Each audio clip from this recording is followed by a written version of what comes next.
Sport on Barton FM is sponsored by Easy Buy. Talking to Barton midfielder Craig Disley, you've had a long spell on the sidelines. Are you getting close to returning? It's a little bit more frustrating than I expected. It's taken a lot longer than I thought it would.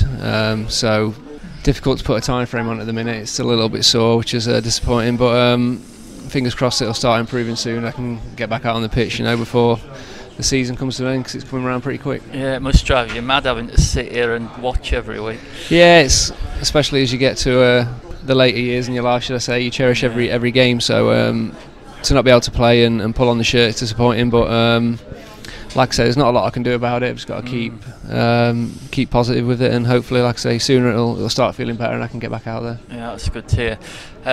What have you made of Barton's season?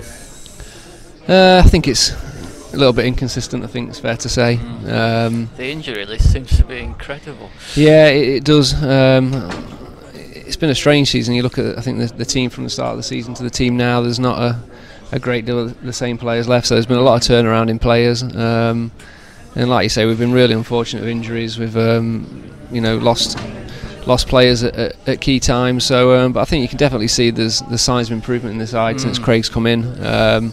Had some really good results, followed by some pretty inconsistent ones as well. So I think it bodes well for the future. I think we're looking in a positive state of mind, and I think if we can finish the season well to really take us into next year and have a good start to the season next season.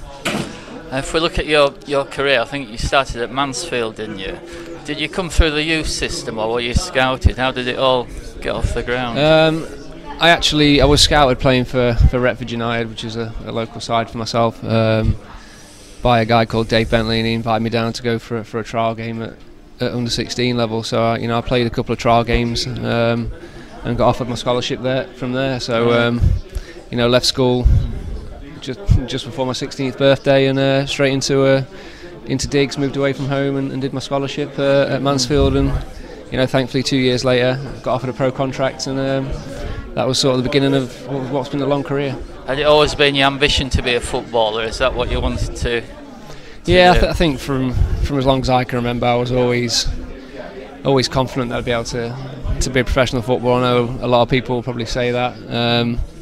Still did quite well at school, but probably could have done better, because in the back of my mind I always thought that I was going to make it as a footballer. So luckily that turned out to be the case, and I've like I say, there's not many people stay in the game for as long as I have, so I'm delighted with the career I've had, and I've had some really good memories along the way. Yeah.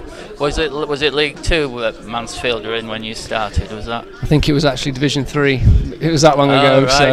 Right. Okay, yeah, or it might have been Division 4. I don't even know. It was but it's basically the equivalent of what League 2 is now. So yeah, it was great for me, because we had a group of 4 or 5 of the youth team that came through together to progress to the first team, and we managed to have a couple of really successful seasons, getting promoted in our first season that we were all regulars in the team. So to do that with your mates was brilliant. Yeah, obviously you're best known, especially in this area, for your time at Grimsby. What was the best moment from your time at Grimsby?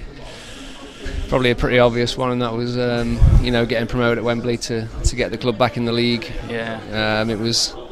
We'd had so much disappointment the years leading up with playoff defeats, losing at Wembley the year before. So to go back the year after and put on a good display and beat Forest Green 3-1 to get back in the Football League, and to be the captain as well that gets to walk up the Wembley steps and lift a trophy, I don't think there's any better feeling in football than that. No, it can't be. Is that your best moment in football?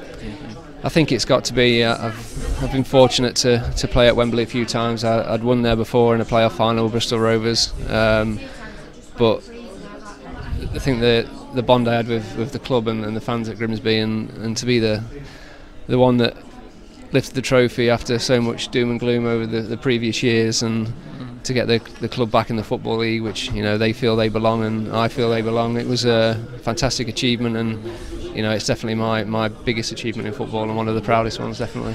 What was the best goal you scored in your career? Oh, it's a tough one, that. I seem to, I don't know if it's the best one, but I seem to score quite a lot of important goals in my time at Grimsby, especially tight games, and managed to pop up with 1-0 winners. So I scored one. He actually came on Twitter the other day at Forest Green. They were top of the league at the time, and we managed to go there and beat them 1-0 to sort of cement our place in the playoffs as well, and scored a header there. So that was maybe not my best goal I've scored, but definitely one of my favourite and probably one of the most important. And who was the best player that you played with?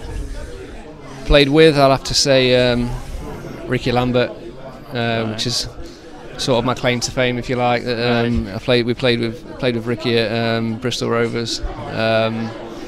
Amazing player, scored some of the most unbelievable, ridiculous goals you've ever seen. So to be in the same side as him, it was absolute privilege. I was lucky to play in a charity game with him a couple of months ago. He scored a goal from the halfway line, which pretty much sums him up. He's still got the quality.